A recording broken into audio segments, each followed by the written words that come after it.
దేవునికి స్తోత్రం. దేవుని యొక్క పరిశుద్ధ నామములో ప్రభువునందు ప్రియ సహోదరి సహోదరులందరికీ నా వందనములు తెలియజేస్తూ ఉన్నాను. ప్రభు అయిన తండ్రి మన యొక్క జీవితంలో మనము భక్తి కలిగిన వారిగా బ్రతుకుతున్నాం అని సంతోషించు దేవుడు కాదు, ఆయనకిష్టమైన భక్తి చేయవారిగా జీవించాలని ప్రభు కోరుకుంటూ ఉన్నాడు. అందునిమిత్తమే ఆయన మనకు మాదిరి చూపాడు. ఆయన సిలువ వేయబడి తన ప్రాణాన్ని మన కొరకు ధారపోసింది కూడా మనము ఆయన వంటి వారిగా జీవించాలని మాత్రమే. కనుక దేవుని యొక్క ప్రజలని చెప్పుకుంటున్న వారందరూ ఎవరికి తోచినట్లు వాళ్ళు జీవిస్తున్నారు. రకరకాల పద్ధతులను అనుసరిస్తూ భక్తి కలిగిన వారని భావిస్తూ ఉన్నారు. మనము దేవుని యొక్క వాక్యాన్ని పూర్ణ హృదయంతో విశ్వసించినప్పుడు మాత్రమే ప్రభువు చేత అంగీకరించబడతామనే సత్యాన్ని కూడా దయచేసి గమనించండి. అయితే ఈ వీడియోలో వెలుపటి భాగము, లోపటి భాగము, దీని గురించి మనం వివరంగా ప్రభు యొక్క వాక్యం మనకేం బోధిస్తుందో కొన్ని అనుభవాలు నేర్చుకుందాం. లూకాసు వార్త 11వ అధ్యాయం 37వ వచనం నుంచి చదువుదాం. ఆయన మాట్లాడుచుండగా ఒక పరిసయ్యుడు తనతో కూడా భోజనం చేయమని ఆయనను పిలువగా ఆయన లోపలికి వెళ్ళి భోజన పంక్తిని కూర్చుండెను. ఆయన భోజనమునకు ముందుగా స్నానము చేయలేదని ఆ పరిసయ్యుడు చూచి ఆశ్చర్యపడెను. అందుకు ప్రభువు ఇట్లనెను, పరిసయ్యులైన మీరు గిన్నెయు పళ్ళెమును వెలుపల శుద్ధి చేయుదురు గాని మీ అంతరంగము దోపుతోనూ చెడుతనముతోనూ నిండి ఉన్నది. అవివేకులారా, వెలుపలి భాగమును చేసినవాడు లోపటి భాగమును చేయలేదా? అవివేకులారా, వెలుపటి భాగమును చేసినవాడు లోపటి భాగమును చేయలేదా? కాగా మీకు కలిగినవి ధర్మము చేయుడి, అప్పుడు మీకన్నీ శుద్ధిగా ఉండును అని చెప్పాడు. నిజంగా ప్రభువును ఈ పరిసయ్యుడు భోజనానికి చేయమని పిలిచాడు, భోజనానికి రమ్మని పిలిచాడు. అయితే ఆయన లోపలికి వెళ్ళి భోజన పంక్తిలో కూర్చున్నాడు కూడా. చూడండి, అయితే ప్రభువట భోజనానికి ముందుగా స్నానం చేయలేదని ఆ పరిసయ్యుడు చూచి ఆశ్చర్యపడెను. వాళ్ళ యొక్క ఆచారాలు, ఆచార సంబంధమైన భక్తి ఏ విధంగా ఉందో చూడండి. భోజనం చేయాలంటే ముందుగా స్నానం చేయాలట. కనుక ప్రభు చూస్తే భోజనానికి రమ్మనగానే భోజనానికి వెళ్ళి లోపలికి వెళ్ళి భోజన పంక్తిలో కూర్చున్నాడు. కానీ ఆ పరిసయ్యుడు చాలా పరిశీలనగా చూస్తున్నాడు ప్రభువుని. ఏంటి ఈయన అసలు పద్ధతి ఏది లేకుండా వచ్చి భోజనానికి కూర్చుండిపోయాడు అని అనుకుంటున్నాడు. అయితే ప్రభు ఏమంటున్నాడంటే, పరిసయ్యులైన మీరు గిన్నెయు పళ్ళెమును వెలుపట శుద్ధి చేయుదురు కానీ, వెలుపట శుద్ధి చేస్తారట. గిన్నె పళ్ళెమును వెలుపట శుద్ధి చేయుదురు కానీ మీ అంతరంగము దోపుతోనూ చెడుతనముతోనూ నిండి ఉన్నది అన్నాడు. ప్రభువును భోజనానికి పిలిచినప్పుడు ఆ యొక్క భోజనం చేసే వ్యక్తిని ఈ విధంగా మాట్లాడటం చిన్న విషయమా? ఒకసారి ఆలోచించండి.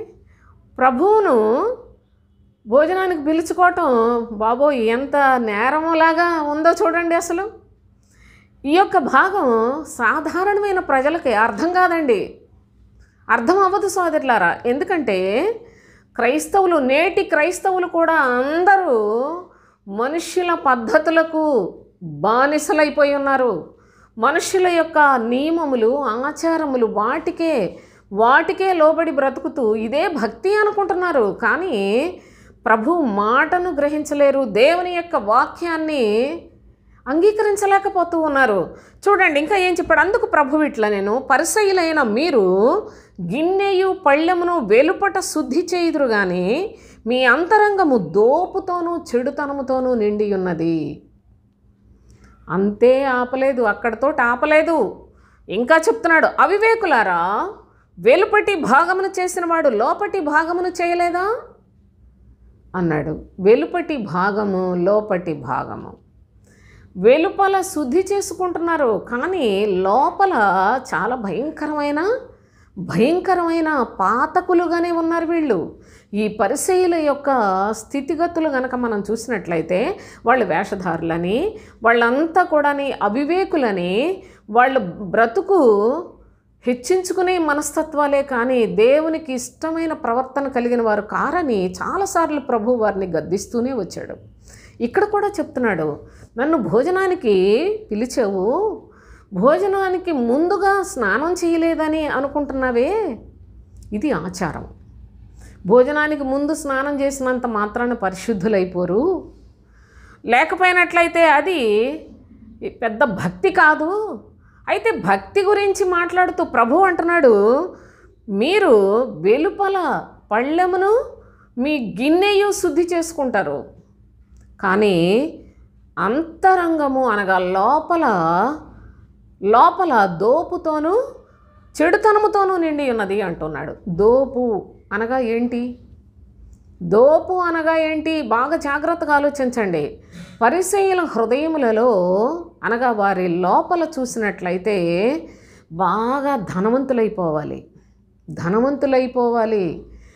లేక బాగా తిని శుభ్రంగా మంచి ఏదో దేవుని యొక్క సేవకులకి బాగా పెడితే దేవుడు ఆశీర్వదిస్తాడు అనుకునే భ్రమలో ప్రజలందరినీ కూడా మోసకరమైన భక్తిని వారికి బోధిస్తూ, ఈ పరిసయ్యుల యొక్క స్థితి, పరిసయ్యులు అంటే ప్రస్తుత కాలం బోధకులతోటి సమానమే సోదరులారా. కనుక వీళ్ళందరి హృదయంలో దోపు ఉన్నదట, దోచుకునే పద్ధతే. బాగా తినాలి, బాగా సంపాదించుకోవాలి, బాగా మరి అధికారం చెలాయించుకోవాలి, దీనిని దోపు అన్నారు.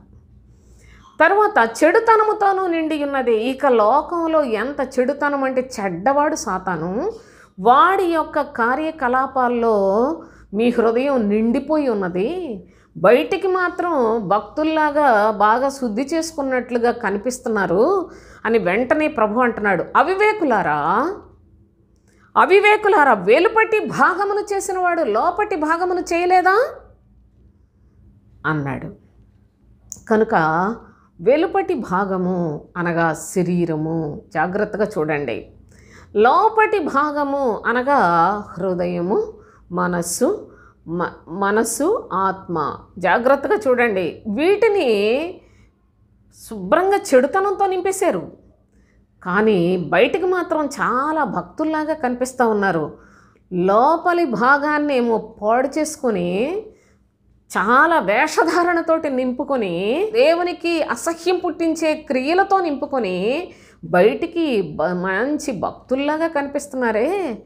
వీళ్ళందరి యొక్క భక్తిని ప్రభువు చీల్చి చెండాడినట్లుగా మాట్లాడాడు ఈ యొక్క సందర్భంలో. నేను అనవసరంగా ఈయన్ని భోజనానికి పిలిచాను, పిలవకపోయినా బాగుండేదని పరిసయ్యుడు అనుకొని ఉండుండడు అంటారా? చూడండి, మళ్ళీ చదువుకుందాం. ఆయన మాటలాడుచుండగా 37వ వచనం, ఒక పరిసయ్యుడు తనతో కూడా భోజనము చేయమని ఆయనను పిలువగా ఆయన లోపలికి వెళ్ళి, ప్రభు లోపలికి వెళ్ళాడు అంటే అక్కడ చాలా కార్యాలు చేస్తాడు సోదరులారా. చూడండి, లోపలికి వెళ్ళి భోజన పంక్తిని కూర్చుండెను.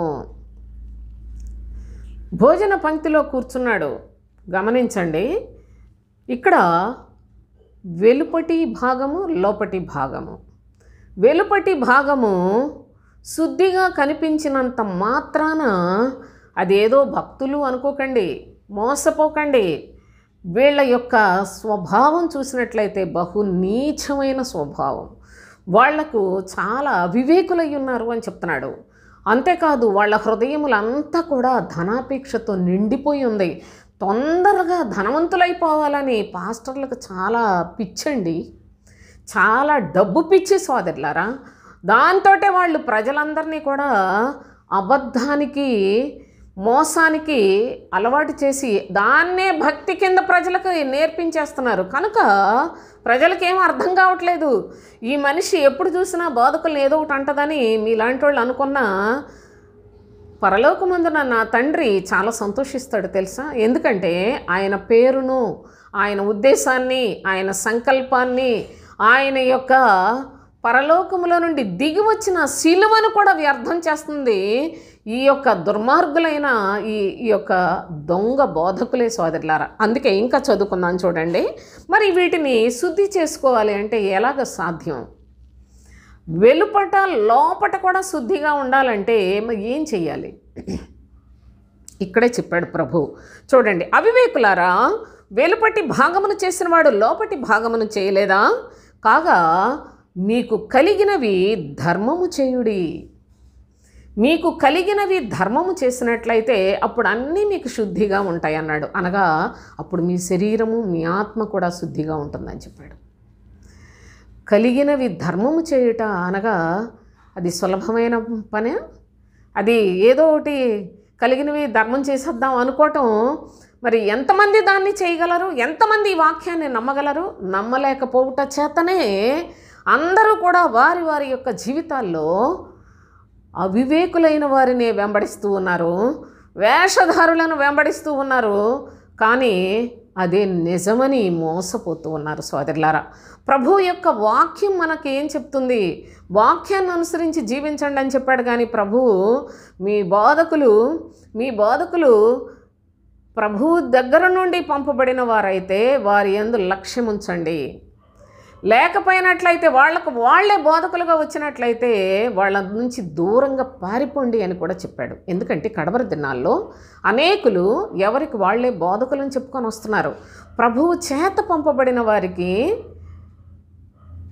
మరి ఈలాగు తమకు తామే బోధకులను చెప్పుకున్న వారికి ఎంత తేడా ఉంటుందో ఈ వ్యత్యాసం మీకు తెలియకపోయినట్లయితే మీ జీవిత కాలం అంతా చర్చికి వెళ్ళినా మీకు ప్రభు అంటే ఏంటో కూడా తెలియకుండానే మీ బ్రతుకులు ముగిసిపోతాయి సోదరులారా. నేను సత్యం చెప్తున్నాను. ఒక దినాన మీరందరూ ఒక దినాన ఇది సత్యమో అసత్యమో కూడా ఖచ్చితంగా చూస్తారు. నేను వాక్యం చూపించి మీకు చెప్తున్నాను, పద్ధతిని చెప్తున్నాను, బోధను చెప్తున్నాను. దేవుని యొక్క ప్రియ కుమారుడైన క్రీస్తు శిలువను వ్యర్థము చేయుచున్న ఇట్టి వారి విషయంలో మరి ఒక దినాన ప్రభువు చేయబోయే కార్యాలు కూడా చూస్తారు సోదరులారా. అయితే దేవుని యొక్క చిత్తాన్ని ప్రభువు మనకు స్పష్టంగా తెలియజేశాడు. ఈ పరిసయ్యులు వీళ్ళ యొక్క వేషధారణ చాలా భయంకరమైంది. కనుకనే వీరు దేవుని యొక్క మాటను అసలు ప్రక్కన పెట్టి వాళ్ళ యొక్క సొంత ఆలోచనలతోటే దేవుని యొక్క సేవకులని చెప్పుకొని పరిసయ్యులు అంటేనే బోధలు చేస్తూ ఉన్నారు. వాళ్ళు హృదయము చూసాం, వాళ్ళ యొక్క బయట కూడా ఎలాగుందో ప్రభు చెప్పిన మాటలు మనం ఈ భాగంలో చాలా స్పష్టంగా చూస్తూ ఉన్నాం. అయితే మార్కు సువార్తలో మరొక వచనాన్ని కూడా మనం ఇక్కడ చదువుకుందాం. మార్కు సువార్త 8వ అధ్యాయం 14వ వచనం నుంచి చూడండి. వారు తినుటకు రొట్టెలు తెచ్చుటకు మరచిరి. ప్రభు యొక్క శిష్యులు మధ్య జరిగిన అనుభవాన్ని మనం ఇక్కడ గమనిద్దాం. ధోనిలో వారి యొద్ద ఒక్క రొట్టె తప్ప మరేమీ లేకపోయాను. ఒక్క రొట్టె ఉందట ధోనిలో. ప్రభువుతోటి వీళ్ళు ఎక్కడ ప్రభు ఉంటే అక్కడ ఉండేవాళ్ళు, ప్రభు శిష్యులు కూడా. అయితే వీళ్ళు వెళ్తూ రొట్టెలు తీసుకొని వెళ్ళడం మర్చిపోయారట. వాళ్ళ దగ్గర ఒకే ఒక్క రొట్టె ఉంది. అప్పుడు ప్రభు వాళ్ళకి, ఆయన ఎప్పుడు ఖాళీగా లేడు, ఆయన వాళ్ళతో చెప్తున్నాడు, చూచుకొనుడి పరిసయ్యుల పులిపిండిని గూర్చియు హేరోదు పులిపిండిని గూర్చియు జాగ్రత్త పడుడని వారితో చెప్పాడు. పరిసయ్యుల పులిపిండిని గూర్చి హేరోదు పులిపిండిని గూర్చి చాలా జాగ్రత్త అని ప్రభువు ఆయన ప్రతి నిమిషము కూడా చాలా మరి శిష్యులను బలపరచుకోవటానికి ఉపయోగించిన పద్ధతిని మనం చూస్తున్నాం. ఇక్కడ వారు ధోనిలో ఉన్నప్పుడు కూడా ప్రభువు ఈ సమయాన్ని ఎంత చక్కగా శిష్యులకు ఉపయోగకరంగా మరి మాట్లాడుతూ ఉన్నాడో గమనించండి. అయితే పరిసయ్యుల పులిపిండిని హేరోదు యొక్క పులిపిండిని గురించి జాగ్రత్త పడుడని చెప్పగానే శిష్యులు అనుకుంటున్నారు, అయ్యో మనం రొట్టెలు తేవడం మర్చిపోయాం కదా. అందుకని తమ యొద్ద రొట్టెలు లేవే అని తమలో తాము ఆలోచించుకొనిరి. యేసు అది ఎరిగి, మన యొద్ద రొట్టెలు లేవే అని మీరెందుకు ఆలోచించుకొనుచున్నారు? మీరింకనూ గ్రహింపలేరా? ఎన్ని ప్రశ్నలు అడిగాడో ప్రభువు చూడండి నా ప్రియ సహోదరి సహోదరులారా. మీరింకనూ గ్రహింపలేదా? వివేచింపలేదా? కఠిన హృదయం కలవారై ఉన్నారా? మీరు కన్నులుండి చూడరా, చెవులుండి వినరా, జ్ఞాపకము చేసుకొనరా? ఎన్ని ప్రశ్నలు అడిగాడు అక్కడ?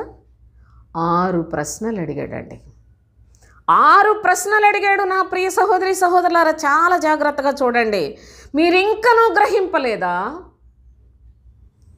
అసలు మీరు రొట్టెల గురించి ఎందుకు ఆలోచిస్తున్నారు? నేను మీకు ఏం చెప్తున్నాను, పరిసయ్యుల బోధ, హేరోదీయుల బోధ గురించి, వాళ్ళు చేసే మోసం గురించి తెలుసుకోనండి అని నేను మీతో చెప్తుంటే, మీరేంటి రొట్టెలు తేలేదు, మన దగ్గర రొట్టెలు లేవని ఆలోచిస్తున్నారు?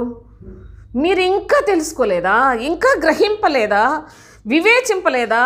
మీరు కఠిన హృదయం కలిగిన వారు అయి ఉన్నారా?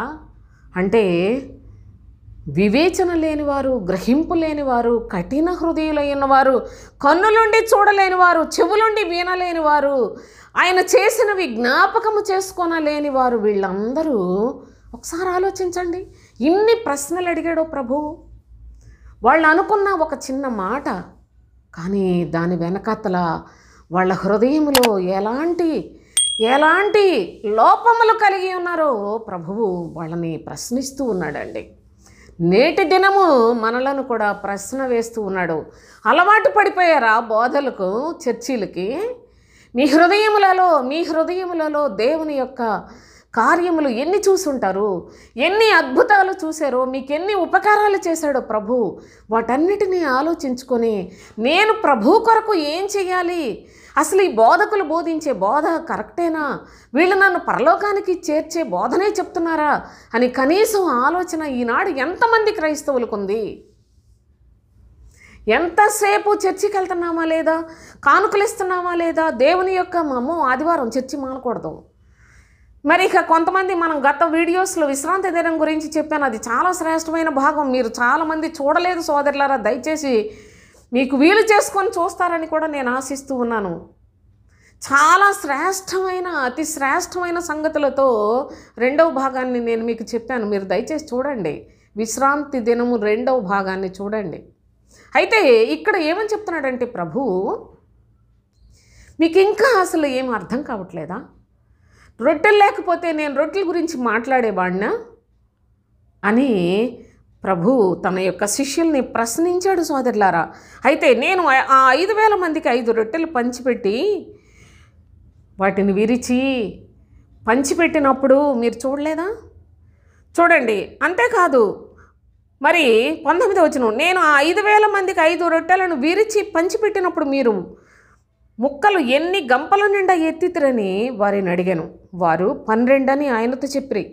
ఆయన 4,000 మందికి 7 రొట్టెలు నేను విరిచి పంచిపెట్టినప్పుడు ముక్కలు ఎన్ని గంపల నిండా ఎత్తితిరని ఆయన అడగగా వారు 7 అనిరి. అందుకు ఆయన, మీరు ఇంకనూ గ్రహింపకున్నారా అనేను. ఇంకా గ్రహించలేదు. చూశారు కదా మీరు, 5,000 మందికి మనం 5 రొట్టెలు పంచిపెట్టినప్పుడు మీరు చూశారు కదా, 4,000 మందికి 7 రొట్టెలు పంచిపెట్టినప్పుడు మీరు చూశారు కదా. అయితే మీరు ఎందుకు ఇంకా గ్రహింపలేని పరిస్థితుల్లో ఉన్నారు? నేను పరిసయ్యుల యొక్క పులిసిన పిండిని గూర్చి, హేరోదు యొక్క పులిసిన పిండిని గూర్చి జాగ్రత్త పడుడి అని చెప్తే, అసలు ఆ మాట పిండి అనగానే రొట్టెలు గుర్తొచ్చేసినాయండి. రొట్టెల గురించి ఆలోచించుకునే పరిస్థితుల్లోనికి వెళ్ళిపోయారు సోదరులారా. ప్రభు వారిని గద్దించి చాలా విధాలుగా వాళ్ళని హెచ్చరించినట్లుగా దేవుని యొక్క పరిశుద్ధ గ్రంథంలో మనం చూస్తూ ఉన్నాం. కనుక దేవుని యొక్క మాటలు గ్రహించుట ఎంత కష్టమో చూడండి. అపోస్తలులు అయినా మరి 12 మంది కూడా ప్రభు పిలిచిన వెంటనే సమస్తాన్ని విడిచిపెట్టి ప్రభువును వెంబడించిన వారు. అయినప్పటికీ వారికి ప్రభు మాట అర్థం కాల. ప్రభు చెప్పే బోధన గురించి వారు అర్థం చేసుకోలేని పరిస్థితుల్లో ఉన్నారు.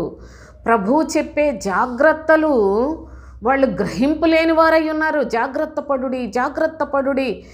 ఈ ఛానల్లో నుండి ఎన్ని లేఖనాలు చెప్పానో నేను నా పని నేను చేసుకుంటూ వెళ్ళిపోతూ ఉన్నాను.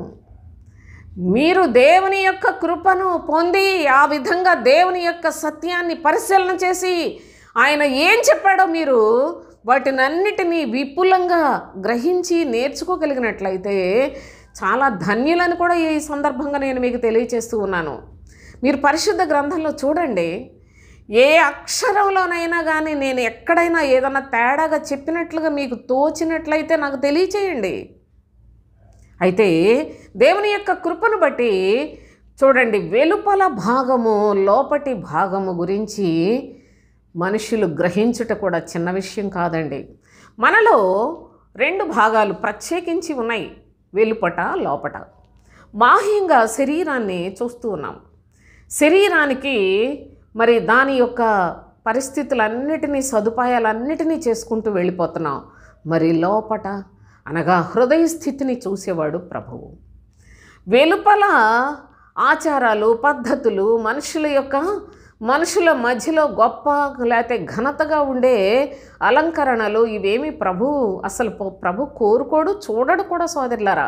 అవన్నీ కూడా కేవలము వెలుపట మాత్రమే శుద్ధి చేసుకొని అలంకరించుకొని కనిపించే వాళ్ళందరూ ప్రభు దృష్టిలో వేషధారులు. లోపట శుద్ధి చేసుకొనుట అనేది తండ్రి యొక్క చిత్తం. లోపల బోధకులే కానీ విశ్వాసి అనిపించుకొని దేవుని అంగీకరించమనిపించుకుంటున్న వారందరూ కూడా లోపట శుద్ధి చేసుకునే పద్ధతులను ప్రభువు చెప్పాడే కానీ లోపట ఎప్పుడైతే శుద్ధిగా ఉంటుందో మొత్తం అన్నీ శుద్ధిగా ఉంటాయి అని కూడా చెప్పాడు. అనగా మనం లోపట శుద్ధి కావాలంటే ఏం చెయ్యాలో కూడా చెప్పాడు. మీకు కలిగినవి ధర్మము చేయుడి అన్నాడు. కలిగినవి ధర్మము చేయుట అనే ఈ యొక్క మాట నా ప్రియ సహోదరి సహోదరులారా, మీరు వింటున్న మీకు వెంటనే మరి మీరు చేశారా, ఇలా ఇవన్నీ చేసే చెప్తున్నారా అని మీరు మాట్లాడవచ్చు. దేవుని యొక్క మహా కనికరము చేత ఇదే మాట మా ఆత్మీయ జీవితానికి మలుపు. మేము క్రీస్తు బీజమునకు పుట్టేము అని చెప్పడానికి చక్కని భావ సూచకుడైన లేఖనములలో ఉండి పరిశుద్ధాత్ముడు బోధించిన సత్యాన్ని ప్రభు ఈ మాటను మా యొక్క మొట్టమొదట ప్రభువునందు జీవించే ప్రారంభ దినాల్లోనే ప్రభు బయలుపరిచాడు సోదరులారా. ప్రభు నా ప్రారంభ జీవితంలోనే అసలు నా ఇరుగు పొరుగు వారందరూ కూడా మేము చేసే పనికి కొంచెం అభిమానంగా ఉండేవాళ్ళు. ఎందుకంటే వాళ్ళందరితోటి ఎక్కడ ఏ క్లాష్ ఉండేది కాదు. మా చుట్టూ అంతా అన్య ప్రజలు ఉండేవాళ్ళు కనుక మేము దేవుని యొక్క చిత్తానుసారంగా జీవిస్తుంటే వాళ్ళు చాలా ఆశ్చర్యపోయేవాళ్ళు. ఏంటండి మీరు అసలు ఇంత చిన్న వయసులో ఇలాంటి పనులు చేస్తున్నారు అని. అయ్యో చిన్న పిల్లలు ఏంటి ఇలాగ చేస్తున్నారని వాళ్ళు చాలా బాధపడుతూ ఉండేవాళ్ళు. నిజంగా కలిగినవన్నీ కూడాను వీటినన్నిటినీ విడిచిపెట్టిన తరువాతే మాకు క్రీస్తునందలి సత్యాన్ని గ్రహించడానికి దేవుడు చక్కని రాజమార్గాన్ని చూపించాడు సోదరులారా. ఇది సత్యం. మళ్ళీ నేను ఇంతకుముందు చెప్పాను కొన్ని సందర్భాల్లో, మళ్ళీ వాటిని అన్నిటినీ చెప్పుకొని మనకి సమయం మరి సరిపోదు కనుక దేవుని యొక్క శ్రేష్టమైన గ్రంథంలో ప్రభువు చెప్పిన ప్రకారముగా మీకు అన్నీ శుద్ధిగా ఉండాలి అంటే మీకు కలిగినవి ధర్మము చేయుడి. నిజంగా ఒక కుటుంబంలో భర్త భార్య ఇద్దరు మరి వాళ్ళు ఈ విధమైన మనస్సును కలిగి ప్రభుపక్షంగా జీవించాలి అంటే ఎందరు కుటుంబాల్లో ఇది సాధ్యమైన పరిస్థితియో కూడా మీరు ఒకసారి ఆలోచన చేయండి. దేవుడు నా ఇంటికి అలాంటి కృపను ఇచ్చాడు గనక ఈనాడు ప్రభు పనిలో ఒక సత్యాన్ని ప్రకటన చేయటానికి, క్రీస్తు సువార్తను ప్రకటించటానికి, క్రీస్తు బోధను మాత్రమే ప్రకటించటానికి తండ్రి అయిన దేవుని యొక్క అనుమతి మాకు లభించింది. ఏదో ఊరికి అక్కడ ఇక్కడ నేర్చుకుని ఎవరి దగ్గర నేర్చుకుంటే చెప్పే మాటలు కావు సోదరులారు. అసలు మేము ఎక్కడ ఎవరన్నా చెప్పిన వాళ్ళు ఉంటేగా నేర్చుకోవడానికి.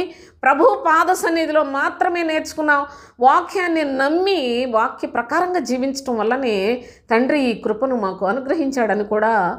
అయితే ఇంత మాత్రాన్ని ఏదో మేము సంపూర్ణమైన భక్తులమని నేను చెప్పను. మరణం వరకు నమ్మకముగా ఉండి జీవ కిరీటం పొందే ఆ శ్రేష్టతను సంపాదించుకోవటానికి ఇంకా మేము చాలా చేయవలసిన పనులు ప్రభువునందు అలాంటి సత్క్రియలు చేయవలసినవి చాలా ఉన్నాయని కూడా నేను మీ మధ్యలో తెలియచేసుకుంటూ ఉన్నాను. అయితే దేవుని యొక్క లేఖనములలో ఆ పరిశుద్ధుని ఎదుట మనము కూడా నిలవాలి అంటే, నిలువబడగలిగిన స్తోమత ఉండాలి అంటే అసలు అది చాలా పరిశుద్ధమైన జీవితాన్ని జీవించాల్సిన అవసరత ఉంది. నిజంగా ఈనాటికి ప్రభు తన కృప ద్వారా నడిపిస్తున్నాడు, ఇక ముందుకు నడిపిస్తాడని నాకు నమ్మకం ఉంది. శరీరము అనగా వెలుపటి భాగమును కాక ఆయన లోపటి భాగమును కూడా చేసిన దేవతి దేవుడు అని విశ్వాసముతోటి లోపల శుద్ధిగా ఉండి అన్నిటినీ కూడా సమస్తాన్ని కూడా ప్రభు యొక్క చిత్తానుసారముగా లేఖనములను విశ్వాసముతోటి వెంబడించి చేసి బోధించుట అనేది సత్యమైన వాక్యం, చేయకుండా చెప్పేది అబద్ధమైన వాక్యం. ఇదే వాక్యంలో బోల్డని సంగతులు చెప్తున్నారు, కానీ చేసి చెప్తున్నారా చేయకుండా చెప్తున్నారా ఈ వ్యత్యాసాన్ని కూడా మీరు తెలుసుకోవాలి. అయితే దేవుని యొక్క లేఖనములలో ఈనాడు మరి సాతాను చేసే తంత్రాలన్నీ పరిశుద్ధుడైన ప్రభు మనకి పరిశుద్ధ లేఖనాల్లో వ్రాసిపెట్టాడు. ఆది సర్పమైన మహాఘట సర్పము వాడు రూపములు మార్చుకుంటూ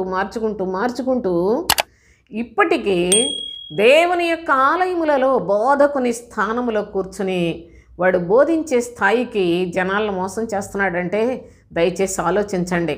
ఈ మాటను నేను చెప్పట్లేదు, ప్రవక్త అయిన దానియేలు నాశనకరమైన హేయ వస్తువు పరిశుద్ధ స్థలమందు నిలుచుట మీరు చూడగానే కొండలకు పారిపోవలను అని చెప్పిన మాటను ప్రవక్త ప్రవచించిన ప్రవచనాన్ని ప్రభు అయిన యేసుక్రీస్తు స్పష్టంగా నాశనకరమైన హేయ వస్తువు పరిశుద్ధ స్థలములో ఉన్నది అని మీరు గ్రహించిన వెంటనే పారిపోండి అని చెప్పి ప్రభువు కూడా ప్రవక్త అయిన దానియేలు చెప్పిన మాటను జ్ఞాపకం చేశాడు సర్వ సృష్టిలో దేవుని యొక్క ప్రజలందరికీ. కనుక ఈ యొక్క అనుభవాలు గమనించండి. ఎందుకు చెప్పాడంటే, అది ఎంత రహస్యంగా చెప్పాడంటే, ఈనాడు సాతానే బోధకుని వేషం వేసుకొని చక్కగా సంఘాలు పెట్టి దేవుని యొక్క సేవ చేస్తూ ఉందండి. ఎందుకంటే అబద్ధపు మాటలు చెప్తే ఎవ్వరూ పరలోకం వైపు తిరగకుండా అందరినీ నాశనానికి తీసుకుని వెళ్ళడానికి అది ఒక నాశనకరమైన హేయ వస్తువు క్రింద దేవుని యొక్క ఆలయములో, పరిశుద్ధ స్థలం అనగా దేవుని యొక్క ఆలయములో నిలిచి ఉన్నది. దాన్ని అపోస్తుడైన పౌలు తేటపరుస్తూ వ్రాసాడు. ఏమనంటే, ఇది ఆశ్చర్యము కాదు, సాతాను తానే వెలుగు దూత వేషము ధరించుకుని ఉన్నాడు కనుక వాని పరిచారకులు నీతి పరిచారకుల వేషము ధరించుకున్నట గొప్ప సంగతి కాదు అని అపోస్తుడైన పౌలు కొరింథీయులకు రాసిన 2వ పత్రిక 11వ అధ్యాయంలో చాలా తేటగా చెప్పాడు. కనుక మీరు ఈ యొక్క అనుభవాలను గమనించండి. వివేచన కలిగిన వారలారా, జాగ్రత్తగా ఈ యొక్క లేఖనాలను మీరు గ్రహించకపోయినట్లయితే మీ వివేచన శూన్యమైపోతుంది. జాగ్రత్త. దేవుని యొక్క పరిశుద్ధ లేఖనాల్లో ప్రభు అయిన తండ్రి మరి యొక్క అనుభవాన్ని కూడా మనకు జ్ఞాపకం చేస్తున్నాడు. చూడండి, మత్తయి సువార్త 23వ అధ్యాయం, మత్తయి సువార్త 23వ అధ్యాయంలో 25, 26 వచనాలు చూద్దాం. అయ్యో వేషధారులైన శాస్త్రులారా, పరిసయ్యులారా, మీరు గిన్నెయు పళ్ళెమును వెలుపట శుద్ధి చేయుదురు కానీ అవి లోపల దోపుతోనూ అజితేంద్రియత్వముతోనూ నిండి ఉన్నవి. గ్రుడ్డి పరిసయుడా, గిన్నెయు పళ్ళెమును వెలుపట శుద్ధి అగునట్లుగా ముందు వాటి లోపల శుద్ధి చేయము. ఇక్కడ ఒక విచిత్రమైన మాట ప్రభు మనకు తెలియచేస్తూ ఉన్నాడు. ఏంటంటే, ముందు వెలుపట శుద్ధి కావాలి అనుకున్నట్లయితే లోపట శుద్ధి చేయమంటున్నాడు. కానీ చాలామంది ఏమంటారో తెలుసా, ప్రస్తుత కాలంలో క్రైస్తవులు ఇవన్నీ చేయటం చాలా కష్టం కాబట్టి వీళ్ళు ఏం చెప్తారంటే, ప్రభువుకు నా హృదయం తెలుసు, మనం అదేంటి నా లోపల చాలా అసలు దేవుడంటే ఆసక్తి ఉంది, అయితే మరి ఇవన్నీ తీసేయడం చేయడం ఇవన్నీ కూడా మరి మా వాళ్ళు ఒప్పుకోరు, కుటుంబాల్లో ఒప్పుకోరు అని వాళ్ళకు అనుకూలమైన పద్ధతులను పాటిస్తూ ఉన్నారు. దీనికి పోషకులు ఉన్నారు కదా, ఎలాగో అబద్ధ బోధకులు, వాళ్ళు కూడా ఏం చెప్తారంటే, మీకు అనుకూలమైన పద్ధతిలో బొట్లు పెట్టుకోవచ్చు, లేకుంటే మీరు అన్నీ పెట్టుకోవచ్చు, అవన్నీ ఏం తీసాక అసలు బోధకులే పూర్తిగా అలంకరించుకొని తిరుగుతున్నారు కదండి. బోధకులు వాళ్ళకి ఎంత ధైర్యమో, అసలు వాళ్ళు ఎంత క్రూర మృగానికి సంబంధించిన మనుషులో సోదరులారా, వీళ్ళే బోధకులే అంత అందంగా అలంకరించుకొని అంత ఖరీదైన వెలగలిగిన వస్త్రాలు ధరించుకొని ఈ విధంగా వెర్రవీగిపోయి అలాగ రెచ్చిపోయి ఇంకా వాళ్ళ సొగసును చూపించుకోవడానికి తాపత్రయపడిపోతున్నారు కదా. ఇదంతా మోసం అండి. వీలాంటి వ్యక్తిత్వం కలిగిన వాళ్ళందరూ కూడా గొప్ప మోసగాళ్ళు సోదరులారా. వాళ్ళు ఎంత పెద్ద పేరు ప్రతిష్టలు గావించిన వారు కావచ్చు, కానీ వాళ్ళందరూ కూడా మన ప్రభువు యొక్క పాద సన్నిధిలో చాలా చాలా భయంకరమైన పాపులయ్యుండి ప్రభు పనికి అనర్హులై ఉన్నారు. కానీ వాళ్ళు దేవుని సేవకులని చెప్పుకొని ఇంకా వాటికి చాలా తగిలించుకొని బిషప్పులని అపోస్తులను తగిలించుకొని చాలా చాలా దారుణమైన మోసం చేస్తూ ఉన్నారు ప్రజల్ని. ఈ లేఖనాలు మీరు చాలా జాగ్రత్తగా గమనించాలండి. పరిశుద్ధ గ్రంథంలో ఎంత తేటగా వ్రాసాడంటే, అయ్యో వేషధారులైన శాస్త్రులారా, పరిసయ్యులారా, మీరు గిన్నెయు పళ్ళెమును వెలుపట శుద్ధి చేయుదురు కానీ అవి లోపట దోపుతోనూ అజితేంద్రియత్వముతోనూ నిండి ఉన్నవి అన్నాడు. మీకు దోపు అంటే ఇందాక నేను చెప్పాను. అయితే అజితేంద్రియత్వము అక్కడ చెడుతనము అంటాడు, దోపుతోనూ చెడుతనముతోనూ నిండి ఉన్నారు. అయితే ఈ భాగంలో ఏం చెప్పాడంటే అజితేంద్రియత్వము. అజితేంద్రియత్వం అంటే ఏంటో తెలుసా? పంచేంద్రియములు అంటారు కదా. ఈ పంచేంద్రియాలన్నీ కూడా స్వార్థముతో నిండిపోయి, పంచేంద్రియములు అనగా సమస్త శరీరములో మరి కన్నులు కానీ చెవులు కానీ లేకపోయినట్లయితే దేహము కానీ టోటల్గా మరి ఈ పంచేంద్రియాలన్నీ కూడాను పాడైపోయినాయి.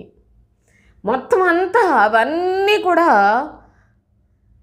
సకల విధములైన దురాశలతో నిండిపోయి ఉన్న హృదయములు ఉండి నా సన్నిధికి వస్తున్నారు. మొదలుపెట్టారు కదా లెంట్ డేస్ అని. మళ్ళీ ఈ లెంట్ డేస్లో వీటిని చేసేవాళ్ళు కూడా ఇలాంటి వాళ్ళే. ప్రభు చెప్పింది చేయరు. ఈ ప్రజల్ని ఎక్కడికక్కడ వీళ్ళని ఎటు పోకుండా జాగ్రత్తగా ఇలాంటి భక్తిని వాళ్ళకి అలవాటు చేసినట్టయితే వీటికి లోబడిపోతారని చెప్పి 40 దినాలు ఉపవాసం ఉండమని ప్రభువు చెప్పలేదు. కానీ ప్రభువు మనల్ని చెయ్యమని చెప్పినవి చాలా చాలా ఆజ్ఞలు ఉన్నాయి. వాటన్నిటినీ చేయడం మానేసి ప్రభువు యొక్క పనివారిగా, ప్రభువునందు విశ్వాసులుగా బ్రతుకుతున్న, మోసపోతున్న నా ప్రియ సహోదరి సహోదరులారా, మీ అందరి విషయంలో నేను ప్రభు నామములో చాలా ప్రేమతో ఈ సంగతులు మీకు నేను తెలియజేస్తూ ఉన్నాను. అయితే ప్రభువే అంటున్నాడు, అజితేంద్రియత్వంతో దోపుతో నిండిపోయి ఉన్నాయి. దోచుకోవటం మొత్తం అసలు వీళ్ళకున్న దురాశలు సామాన్యులకు కూడా లేవండి. చూడండి ఇంకా ఏం చెప్పాడు? గ్రుడ్డి పరిసయుడా అన్నాడు. మీకు బోధించే బోధకులు గ్రుడ్డివారని చెప్తున్నాడు. గ్రుడ్డి పరిసయుడా, గిన్నెయు పళ్ళెమును వెలుపట శుద్ధి అగునట్లు మొదట లోపల శుద్ధి చేయమని చెప్తున్నాడు. వాటి లోపల శుద్ధి చేయమని చెప్తున్నాడండి. లోపల శుద్ధి అయితే వెలుపల శుద్ధి చేసుకోవటం చాలా సులభం. అనగా మారు మనస్సు పొందిన వారికి, నిజంగా ఆత్మానుసారంగా జీవించాలనుకునే వారికి లోకము, శరీరము, ఈ లోక సంబంధమైన పాపేచ్ఛలు, దురాశలు వీటన్నిటినీ చంపుకోవాలి అనేది అంత చిన్న విషయం కాదు. వీటన్నిటినీ చంపుకునే మనసు మారు మనసు కలిగిన వారికి శరీరాన్ని శుద్ధి చేసుకోవటం పెద్ద పని కాదు. మొదటిగా మనసును, లోపలన్న అంతరంగమును శుద్ధి చేసుకునండి అని ప్రభు అయిన తండ్రి జ్ఞాపకం చేస్తున్నాడు. లేకపోతే మీరు ఎంత ప్రయాసపడినప్పటికీ బయట మీరు ఆచార సంబంధమైన భక్తిని చేసి మీ శరీరానుసారమైన మనస్సుతో మీరు జీవించినట్లయితే మీరు చేసేదంతా కూడా వృధా అయిపోతుంది అని ప్రభు అయిన తండ్రి చెప్తున్నాడు. ఈనాడు బోధించేవారు కన్నులు కలిగిన వారై ఉండాలి. అనగా వాళ్ళు క్రీస్తును చూడగలిగిన వారై ఉండాలి. అలాంటి కన్నులు లేనివారు గ్రుడ్డివారే సోదరులారు. అందుకే ప్రభు గ్రుడ్డి పరిసయుడా అని చెప్పాడు. కనుక గ్రుడ్డివారు ఈనాడు బోధకులైపోయి ఉన్నారు. గ్రుడ్డివాడిని వెంబడించినట్లయితే ఇద్దరు గుంటలో పడతారు కదా అని చెప్పిన ఆ యొక్క ప్రభు మాటను కూడా దయచేసి మీరు జ్ఞాపకం చేసుకునండి. మార్కు సువార్త 4వ అధ్యాయం 10వ వచనం నుంచి చదువుదాం. ఆయన ఒంటరిగా ఉన్నప్పుడు 12 మంది శిష్యులతో కూడా ఆయన చుట్టూ ఉండిన వారు ఆ ఉపమానమును గూర్చి ఆయనను అడిగిరి. అందుకు ఆయన, దేవుని రాజ్య మర్మము తెలుసుకొనుట మీకు అనుగ్రహింపబడి ఉన్నది కానీ వెలుపట నుండి వారు, చూడండి, వెలుపట నుండి వారు ఒకవేళ దేవుని వైపు తిరిగి పాపక్షమాపణ పొందుదురని వారు చూచుటకైతే చూచియు కనుగొనకను, వినుటకైతే వినియు గ్రహింపకయు ఉండుటకు అన్నీ ఉపమాన రీతిగా వారికి బోధింపబడుచున్నవని వారితో చెప్పాను. వెలుపట నుండి వారికి వాక్యం గ్రహించటం ఎంత మాత్రం ప్రభువుకి ఇష్టం లేదు. వెలుపట నుండి వారు కేవలము శరీర సంబంధమైన, ఆచార సంబంధమైన భక్తిని చేసేవారికి, దేవుని యొక్క సన్నిధిలో ఉంటున్నామనుకొని మనుషులు పెట్టిన పద్ధతులను చేసేవారికి ప్రభు యొక్క వాక్యం అర్థమవటం కూడా ప్రభువుకి ఇష్టం లేదట. వారు ఎంత మాత్రం వాక్యాన్ని గ్రహించకూడదని ఉపమాన రీతిగా చెప్పానంటున్నాడు ప్రభువు. ఈ సందర్భంగా ఆయన విత్తనముల గురించి ఒక ఉపమానాన్ని చెప్పాడు. మనందరికీ తెలిసిన విషయమే. అది త్రోవ ప్రక్క నుండి వారు, రాతి నేల నుండేవాళ్ళు, తరువాత ముళ్ళ కంచెల్లో, ముళ్ళ పొదలలో ఉన్నవారు, ఆ తరువాత మంచి నేలన విత్తబడిన 4 అనుభవాలు చెప్పి ఉపమాన రీతిగా చెప్తున్నావు ప్రభువా, నువ్వు ఎందుకు ఇలా చెప్పావు అని శిష్యులు అడిగితే ప్రభు అంటున్నాడు, దేవుని రాజ్య మర్మములు తెలుసుకొనుట మీకు అనుగ్రహింపబడి ఉన్నది. మీరు నా యొక్క పిలుపు విని వెంటనే నన్ను వెంబడించిన వారు. కానీ వెలుపట నుండి వారికి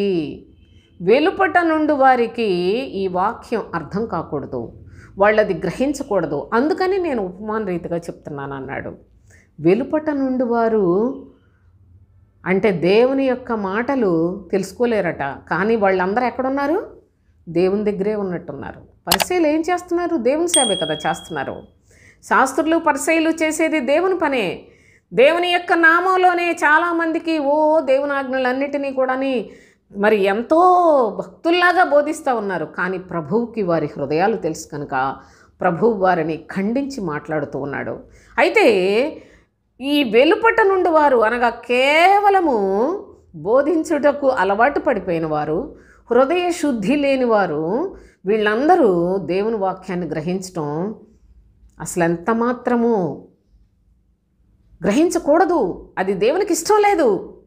కనుక లోపల శుద్ధి చేసుకున్న వారు మాత్రమే వెలుపట కూడా శుద్ధిగా ఉంటారు. కనుక వారికి మాత్రమే దేవుని యొక్క వాక్యము గ్రహించే శక్తిని ఇస్తాడు అని దయచేసి ఈ సందర్భంగా లేఖనాల మూలముగా మనము నేర్చుకుంటూ ఉన్నాం. అయితే మరి యొక్క అనుభవాన్ని మనం గమనించినట్లయితే ఈ వెలుపట నుండి వారు ఎవరు? వెలుపట నుండి వారు ఎవరు? దయచేసి ఈ వాక్యాన్ని కూడా స్పష్టంగా మీకు చెప్పాలని నేను ఆశిస్తూ ఉన్నాను. ప్రకటన గ్రంథం 22వ అధ్యాయం.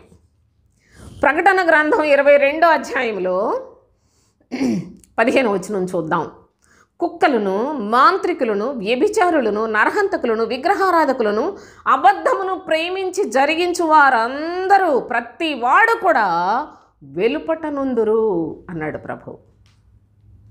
చూసారా, ఇక్కడ ఒక పెద్ద లిస్ట్ ఇచ్చాడు. మళ్ళీ కుక్కలట, మాంత్రికులట, వ్యభిచారులట, నరహంతకులు, విగ్రహారాధకులు, అబద్ధమును ప్రేమించి జరిగించు ప్రతివాడు. ఇక్కడ ఒక 6 రకాల మనుషులను చెప్పాడు.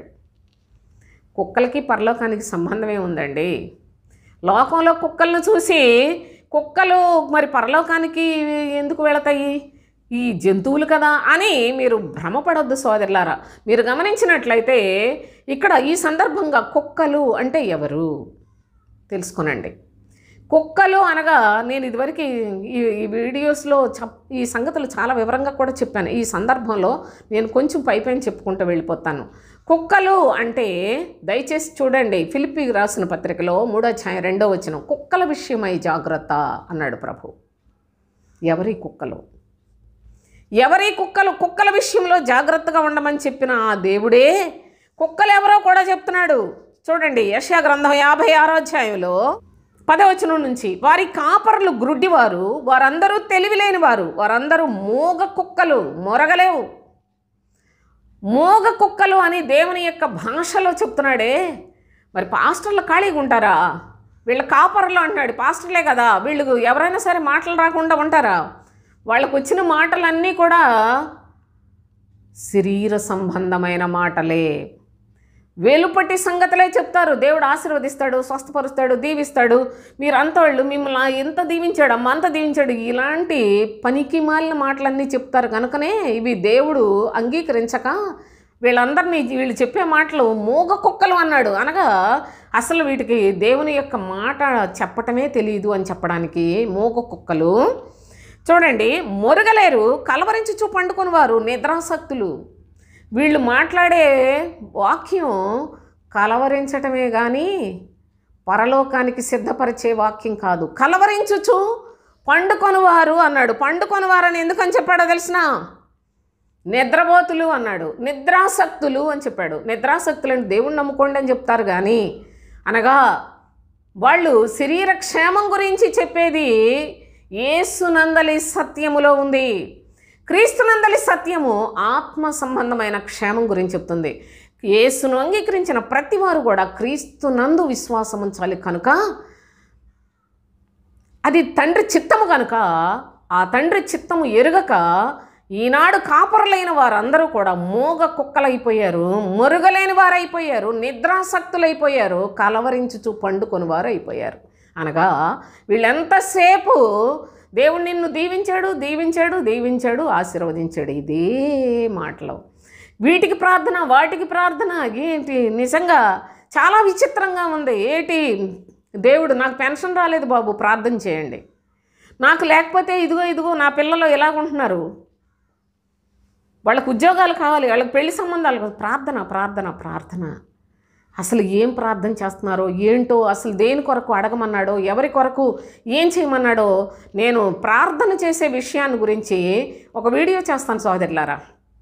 అయితే దేవుని యొక్క పరిశుద్ధ లేఖనాల్లో ఈ సందర్భంగా ఇక్కడ ఏం చెప్తున్నాడంటే, ఈ కాపరులందరూ కూడా నీ గ్రుడ్డివారు అన్నాడు. తెలివి కూడా లేదు వీళ్ళకన్నాడు. వీళ్ళకి దేవుని యందు భయభక్తులు లేవు అసలు. అంతేకాకుండా ఇంకా ఏం చెప్తున్నాడంటే, కుక్కలు తిండికి ఆతురపడును, ఎంత తిన్నను వాటికి తృప్తి లేదు. ఈ కాపర్లు అట్టివారే, వీరు దేనిని వివేచింపజాలరు.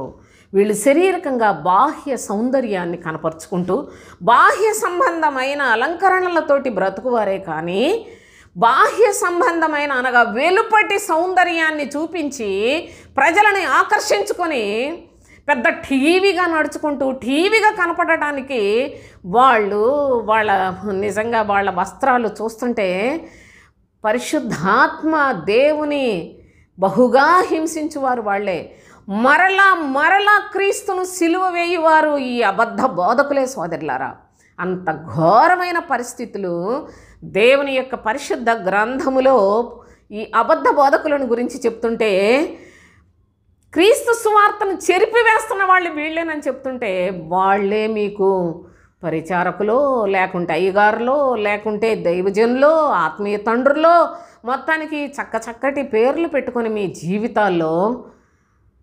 జీవితాల్లో మీకు మీరే హాని చేసుకుంటూ వెళ్ళిపోతున్నారు.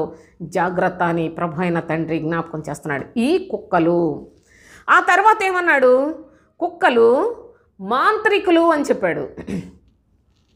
మాంత్రికులను గురించి ఒకసారి చూడండి, చదువుకుందాం. అపోస్తుల కార్యములు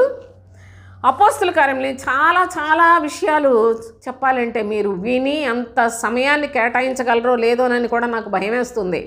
అందుకే నేను చాలా క్లుప్తంగా చెప్పుకుంటూ వెళ్ళిపోతున్నాను. అపోస్తుల కార్యములు 8వ అధ్యాయం 9వ వచనం నుంచి చూడండి.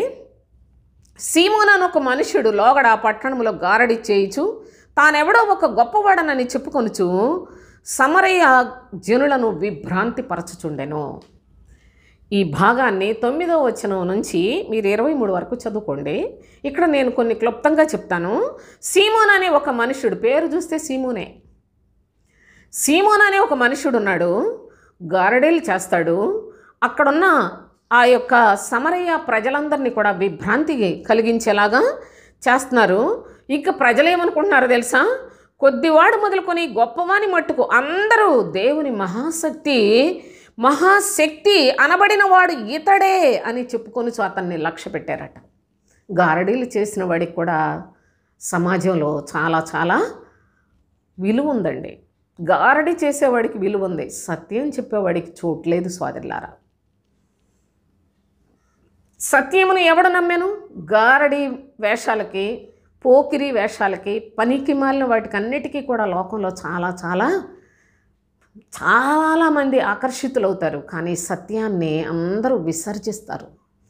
చూడండి ఇంకా ఏం చెప్తున్నాడంటే, ఈ వ్యక్తి, ఈ సీమోను అనువాడు, పేరుకు సీమోను, గారడీ చేస్తాడు, ప్రజలందరినీ బాగా నమ్మించేశాడు, ప్రజలందరి మధ్యలో చాలా చాలా పేరు ప్రతిష్టలు కూడా సంపాదించాడు. అయితే చూడండి, అతను 12వ వచనం, ఫిలిప్పు దేవుని రాజ్యమును గూర్చి యేసుక్రీస్తు నామమును గూర్చి సువార్త ప్రకటించుచుండగా వారు అతన్ని నమ్మి పురుషులు స్త్రీలు బాప్తిస్మం పొందిరి. ఫిలిప్పు ప్రభువు శిష్యుడిగా ఉండి అతను చక్కగా స్వార్థను ప్రకటిస్తూ ఉంటే చాలామంది నమ్మి బాప్తిస్మం పొందుతున్నారట. ఈ సీమోను అనేవాడు కూడా అక్కడికి వచ్చాడు. అక్కడికి వచ్చి నమ్మి బాప్తిస్మం కూడా పొందాడు. ఫిలిప్పును ఎడబాయకుండి, అనగా ఫిలిప్పుతోనే ఉంటున్నాడు. ఫిలిప్పు చేసే కార్యాలు చూసి ఆహా భలేగా ఉన్నాయే, నేను చేసేటికంటే ఇతను బాగా చేస్తున్నాడే అనుకొని, చూడండి 13వ వచనం, అప్పుడు సీమోను కూడా నమ్మి బాప్తిస్మం పొంది ఫిలిప్పును ఎడబాయకుండి సూచక్రియలను గొప్ప అద్భుతములు జరుగుట చూచి విభ్రాంతి నొందెను. ఫిలిప్పు చేసే కార్యాలు చూసి ఈ గారడి సీమోను చాలా విభ్రాంతి నొందుతూ ఉన్న పరిస్థితులు ఇక్కడ వ్రాయబడి ఉన్నాయి. అయితే మీరు కొంచెం క్రిందకు వచ్చినట్లయితే 17వ వచనం నుంచి, అప్పుడు పేతురును యోహాన్ను వారి మీద చేతులుంచగా పరిశుద్ధాత్మ పొందటం ఇదంతా చూస్తున్నాడు జాగ్రత్తగా. చూసి 19 చదువుదాం. వారి ఎదుట ద్రవ్యము పెట్టి, నేను ఎవరి మీద చేతులుంచుదును వాడు పరిశుద్ధాత్మ పొందినట్లుగా ఈ అధికారము నాకు ఈడని అడిగాను. అపోస్తుల దగ్గర కొంత డబ్బు పెట్టి, నేను కూడా ఎవరి మీద చేతులు పెడితే వాళ్లకు పరిశుద్ధాత్మ వచ్చేలాగా నాకు ఈ వరాన్ని ఇవ్వరా అని అడుగుతున్నాడు. అందుకు పేతురు, నీవు ద్రవ్యం ఇచ్చి దేవుని వరం సంపాదించుకుందనని తలంచుకొనినందున నీ వెండి నీతో కూడా నశించునుగాక. ఇలాంటి వాడు, ఈ మాంత్రికుడు జాగ్రత్త. ఎవడు మాంత్రికుడు అంటే నమ్ముతాడు, దేవుని మాటలు నమ్మినట్టే నమ్ముతాడు, బాప్తిసం కూడా తీసుకుంటాడు. బాప్తిసం తీసుకొని ఇంకా పరిశుద్ధాత్మ జనాలు కూడా పొందటానికి వీడు కొనుక్కుందామని, ఆ వరాన్ని కొనుక్కుందామని తిప్పలు పడతా ఉన్నాడు. నిజంగా వీడిని గురించి ఏమని చెప్తున్నాడంటే, అపోస్తుల యొక్క మాట చూడండి 22, కాబట్టి నీవు నీ చెడుతనము మానుకొని మారు మనస్సు పొంది ప్రభువును వేడు. మారు మనస్సు లేనివాడు బాప్తిస్మం పొందాడు. మారు మనస్సు లేకుండానే బాప్తిస్మం పొంది డబ్బుతోటి ప్రభు యొక్క వరాన్ని కొనుక్కుందాం అనుకున్న వాడు మంత్రగాడు, మాంత్రికుడు, గారడీవాడు సోదరులారా. వీడి స్థితి చూసినట్లయితే ఘోరమైన దుష్టత్వములోను, 23వ వచనం, దుర్నీతి బంధకములలోనూ నువ్వు ఉన్నావు కనుక నీ ఘోరమైన దుష్టత్వాన్ని, బంధకాలలో ఉన్న నీ బ్రతుకును మారు మనస్సు పొందు. ఈనాడు కూడా చాలామంది మంత్రగాళ్ళు బయలుదేరారు. వీళ్ళు స్వస్థతలు అంటారు, ఏదో అద్భుతాలు అంటారు, అంత దొంగ మాటలండి. వీళ్ళు నిజంగా స్వస్థత చేసినాడు ఒక్కడు కూడా లేడు. ఈ స్వస్థత నిజంగా విశ్వాసం, నీ విశ్వాసము నిన్ను స్వస్థపరచను కుమారి, విశ్వాసము గలదానవై వెళ్ళు అని చెప్పి ప్రభువు ఎవరి విశ్వాసాన్ని బట్టి వారిని స్వస్థపరచి బలపరిచి పంపించాడు. అయితే అపోస్తలులు కూడా చాలా స్వస్థతలు చేశారు, వాళ్ళు చాలా అద్భుతాలు చేశారు. వారి నీడపడిన వారు కూడా స్వస్థత పొందినట్లు పరిశుద్ధ లేఖనాల్లో వ్రాయబడింది. అయితే అపోస్తలులు ప్రభు పిలిచిన వెంటనే సమస్తాన్ని విడిచిపెట్టుకుని ఆయన వెంబడించారు. ఆయన యొక్క ఆత్మలోనూ పాలు పంపులు పొందినవారు, ఆయన మరణములో కూడాను పాలు పంపులు పొందిన పరిశుద్ధులు గనుక వారికి ప్రవచనములు ఉన్నాయి గనుక నా ప్రియ సహోదరి సహోదరులారా, క్రీస్తు ఆత్మతో సమృద్ధిగా నింపబడిన వారు గనుక వాళ్ళు అద్భుతాలు విస్తారంగా చేసిన పరిస్థితులు ఉన్నాయి. వాళ్ళు చేశారు. అది అపోస్తుల కార్యములలో ఒక భాగం. అయితే ఈనాడు అసలు ప్రభువు పిలిచిన పిలుపు కానీ, ప్రభువును వెంబడించడానికి విడిచిపెట్టుకొని రావడం కానీ, ప్రభువు నిమిత్తం సమస్తాన్ని హృదయాన్ని శుద్ధి చేసుకొని మారు మనసు పొంది వచ్చిన వాళ్ళు లేరు. బాప్తిసాలు తీసుకోవటం, సేవలు మొదలు పెట్టడం, బాప్తిజం తీసుకొని బైబిల్ ట్రైనింగ్ అని వెళ్ళడం, 1 సంవత్సరం అటు ఇటు 4 మాటలు ఏదోటి నోట్లో ఆడించుకుంటూ, తమ నాలుకలు ఆడించుకుంటూ అని చెప్పాడు చూసారా, నాలుకలు ఆడించుకోవటానికి అలవాటు పడిన వారే కానీ వీళ్ళు దేవుని యొక్క సేవకు పనికి వచ్చేవారు కారు, దేవుని సేవకులే కారు. కానీ దేవుని సేవకులని చర్చి పెడితే ఇక ఆ చర్చిలోకి అందరూ, నీకు ఆ ఊర్లో ఎవడన్నా ఒకటి బయలుదేరితే మొత్తం అందరూ అక్కడికే పరిగెత్తుకొని వెళ్ళిపోతున్నారు. దేవుని నామములోనే సాతానుడు చేసే ఘోర మోసం ఇది. ఈ మంత్రగాళ్లకు ఎప్పుడు కూడా వెలుపటి గతియే. నా ప్రియ సహోదరి సహోదరులారా, వెలుపటి వారు ఎవరో చెప్తున్నాను నేను మీకు. కుక్కలు, మాంత్రికులు అని చెప్పాడు. ఈ మాంత్రికులు ఇంకా ఇంతే కాదు. అపోస్తుల కార్యాలు 19వ అధ్యాయంలో చూడండి, 13వ వచనం నుంచి చదువుకుందాం. అప్పుడు దేశ సంచారులను మాంత్రికులనైన కొందరు యూదులు పౌలు ప్రకటించు యేసు తోడు మిమ్మల్ని ఉచ్చాటన చేయుచున్నానన్న మాట చెప్పి దయ్యములు పట్టిన వారి మీద ప్రభు అయిన యేసు నామమున ఉచ్చరించుటకు పూనుకొనిరి. ప్రభు అయిన యేసు నామమున ఉచ్చరించుటకు పూనుకొనిరి. ఎవరు వీళ్ళు? దేశ సంచారము చేసేవాళ్ళు, మాంత్రికులనైన కొందరు యూదులు. ఈ మాంత్రికులు, ఈ మంత్రగాళ్ళు పౌలు ప్రకటించు యేసు తోడు అట. పౌలు ప్రకటించే యేసుకు వీళ్ళకు సంబంధం ఏంటి? మాంత్రికులకి. పౌలు అనేక శ్రమలు అనుభవించి శరీరాన్ని, దాని ఇచ్చలను సిలువ వేసుకొని క్రీస్తు నిమిత్తము శ్రమను అనుభవించుటకు దేవుని ఏర్పాటు చొప్పున ప్రభువు కొరకు గృహ నిర్వాహకత్వాన్ని, దేవుని యొక్క మర్మముల విషయంలో అధికారాన్ని పొందినవాడు అపోస్తుడైన పౌలు. ఆయనతోటి వీళ్ళకి సంబంధం ఏంటి? ఈ మంత్రగాళ్ళు అలాగే ఉంటారు. పౌలు వాక్యం చెప్తారు, అపోస్తుల వాక్యం చెప్తారు, క్రీస్తు శిలువను గురించే చెప్తారు. కానీ మారు మనస్సు లేని వారు సోదరులారా, వీళ్ళు మాంత్రికులు సోదరులారా. చూడండి ఇంకా ఏం చెప్పాడో తెలుసా?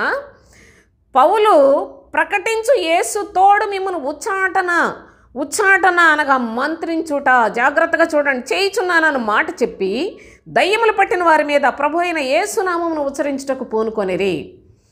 యూదుడైన స్కెవయ్యను ఒక ప్రధాన యాజకుని కుమారులు 7 అలాగు చేయుచుండిరు. అందుకు ఆ దయ్యము, నేను యేసును గుర్తెరుగుదును, పౌలును గుర్తెరుగుదును, కానీ మీరెవరని అడగగా ఆ దయ్యం పట్టిన వాడు ఎగిరి వారి మీద పడి వారిని ఇద్దరిని లొంగదీసి గెలిచినందుచేత వారు దిగంబరులై గాయము తగిలి ఆ ఇంట నుండి పారిపోయేరే. అపోస్తులైన పౌలు చెప్పాడని చెప్పడం కాదు, ప్రభు చెప్పాడని చెప్పడం కాదు. క్రియలేవి? హృదయంలో శుద్ధి ఏది? దోపుడుతోనూ అజితేంద్రియత్వముతోనూ చెడుతనముతోనూ నింపబడిన హృదయాలు పెట్టుకొని బయటికి బోధకులాగా బయలుదేరితే వాళ్ళు బోధకులా? ప్రభు వాక్యం ఏం చెప్తుందో మనం చాలా తేటగా చక్కగా మీకు విశదీకరించి చెప్తున్నాను సోదరులారా. ప్రభు యొక్క మాట మనకు ఇది మాత్రమే సూచన, కానీ మనుషుల మాటలు కాదు. ఈ బోధకులు ఎక్కడి నుంచి వచ్చారో మీకు తెలుసా? బోధకుడు ప్రభు చేత పంపబడిన వాడా కాదా అని పరీక్షించే జ్ఞానం మీకుందా? నా ప్రియ సహోదరి సహోదరులారా, ప్రభు చెప్తున్నాడు, పౌలు ప్రకటించు యేసు తోడు అని చెప్పి దయ్యం పట్టిన వాడి మీదకి వెళ్ళిపోయి ఏదోడు చేద్దాం అనుకొని స్కెవయ్యను ఒక యూదుడు, అతను మరి ప్రధాన యాజకుడుగా ఉన్నాడట, 7 కొడుకులు ఉన్నారంట. వీళ్ళు వెళ్ళి దయ్యం పట్టినోడి మీద ఏదో పెద్ద బాగు చేద్దాం అనుకొని వెళ్ళారు. ఆ దయ్యం పట్టినోడు అంటున్నాడు కదా, నేను యేసును గుర్తెరుగుదును, పౌలును కూడా ఎరుగుదును, మీరెవరు అని చెప్పి శుభ్రంగా తిరగబడి చితకొట్టేశాడు. కనుక వాళ్ళందరూ పారిపోయినట్లుగా 2 లొంగ తీసుకున్నాడట. మిగతా వాళ్ళు దిగంబరులై పారిపోయినట్లుగా దేవుని యొక్క పరిశుద్ధ లేఖనాల్లో ప్రభు తెలియచేస్తూ ఉన్నాడు. కనుక ఈ విధముగా వీళ్ళు కూడా బాప్తిసం పొందినట్టే పొందుతారు, వాక్యం చెప్పినట్టే చెప్తారు, యేసునామములో దయ్యాలు వెళ్ళగొడతామనే చెప్తారు. కానీ మాంత్రికులు సోదరులారా, వీళ్ళు ఇట్టివారు వెలుపటనుంటారు. ఇలాంటి వాళ్ళు దేవుని యొక్క వాక్యం గ్రహించుట ప్రభుకి ఎంత మాత్రం ఇష్టం లేదు. మారు మనస్సు పొందమని గారడి సీమోనుతో చెప్తున్నాడు అపోస్తుడైన పేతురు. నీవు మారు మనస్సు పొందు, వరాలు కావాలా, నీకు స్వస్థతలు కావాలా, అసలు ఎక్కడైనా పడద్రోయటం, మనుషులు పట్టుకోవటం ఎక్కడైనా అసలు పరిశుద్ధ లేఖనాల్లో ఉందా అండి? వాళ్ళే తోసేస్తారు, వాళ్ళ మనుషులు వచ్చి పట్టుకుంటారు. ఎంత మోసం జరుగుతుంది సోదరులారా. దేవుని యొక్క మనుషులు, అసలు క్రైస్తవుడు అంటేనే చాలా జ్ఞానము వివేకం కలిగిన వారై ఉండాలి. ఎందుకంటే లేఖనములలో క్రైస్తవుడికున్న జ్ఞానము వివేకము సృష్టిలో ఎవరికి ఉండదు. కానీ ఈనాడు క్రైస్తవులు ఇంత అధములైపోవటానికి, కనిపించిన ప్రతీదీ నమ్మడానికి కారణం ఏంటంటే దేవుని జ్ఞానం వారిలో లేకపోవటయే. పేరుకు దేవుని ప్రజలు క్రైస్తవులు, కానీ వారికి దేవుని యొక్క లేఖనాల్లో అనుభవం తెలియదు. వాక్యం చదివి గ్రహించి సత్యాన్ని తెలుసుకొని దేవుని కొరకు ప్రయాసపడి జీవించాలి. నా ప్రభు నా కొరకు ప్రాణం పెట్టాడు, నేను నా ప్రభు కొరకే సాక్షార్థంగా జీవించాలనే కృతజ్ఞత భావం లేకపోవట చేత గారడి మాటలు నమ్ముకొని, మంత్రగాళ్ల మాటలు నమ్ముకొని వెళ్ళిపోతున్నారు. వేలుపొలను ఉంటారు, జాగ్రత్త. వేలుపట్ట నుండి వారు. ఇక మూడవదిగా చూసినట్లయితే వీటిని గురించి ఎంత వివరించగలం, ఎక్కడ సమయం సరిపోతుంది సోదరులారా. మూడవదిగా చూసినట్లయితే వ్యభిచారులు అన్నాడు ప్రభు. కుక్కలు, మాంత్రికులు, వ్యభిచారులు అన్నాడు. ఈ వ్యభిచారుల గురించి భక్తుడైన అపోస్తుడైన యాకోబు చెప్తున్నాడు. ఏమన్నా తెలుసా? యాకోబు పత్రిక 4వ అధ్యాయం 4వ వచనంలో అంటున్నాడు, వ్యభిచారుణులారా, ఈ లోక స్నేహము దేవునితో వైరమని మీరు ఎరుగరా అన్నాడు. బాగా పిలిచాడు కదా, చాలా చక్కగా పిలుస్తున్నాడు. ఎవరిని? వ్యభిచారులను. ఎవరి వ్యభిచారులు? అర్థం చెప్పాడు. మళ్ళీ మనం దానికి అటు ఇటు మరి చక్కగా అర్థాలు మార్చేస్తామని చాలా చక్కగా పిలిచి మరీ చెప్తున్నాడు. ఏమనంటే, వ్యభిచారుణులారా, ఈ లోక స్నేహము దేవునితో వైరమని మీరు ఎరుగరా. కనుక ఎవడు ఈ లోకముతో స్నేహం చేయగోరును వాడు దేవునికి శత్రువగును అన్నాడు. లోకంతో స్నేహం చేస్తూ దేవుని యొక్క పిల్లలుగా బ్రతుకుతారా? లోకంతో స్నేహం చేస్తూ బోధకులుగా చలమణైపోతారా? వ్యభిచారుణులారా అన్నాడు. చూడండి, పిలుపు వ్యభిచారుణులారా అన్నాడు కదా. వ్యభిచారుణులారా అని అక్కడ ఏమన్నాడు చూడండి, ఎవడు ఈ లోకముతో స్నేహం చేయగోరును అన్నాడు. మళ్ళీ పిలిచిన పిలుపు స్త్రీలను పిలిచినట్లుగా పిలిచాడు. వ్యభిచారిణులారా అని పిలిచాడు. కానీ ఎవడు ఈ లోకముతో స్నేహము చేయగోరును అన్నాడు. అనగా ఈనాడు ఈ బోధకులు కాదు, ఈ దేవుని నమ్ముకున్న ప్రజలని, విశ్వాసులను చెప్పుకుంటున్న వారు కాదు, మొత్తం అందరినీ ఒకే భాషతో పిలుస్తూ ఉన్నాడు. కనుక ఇటు లోకము కావాలి, అటు దేవుడు కావాలా?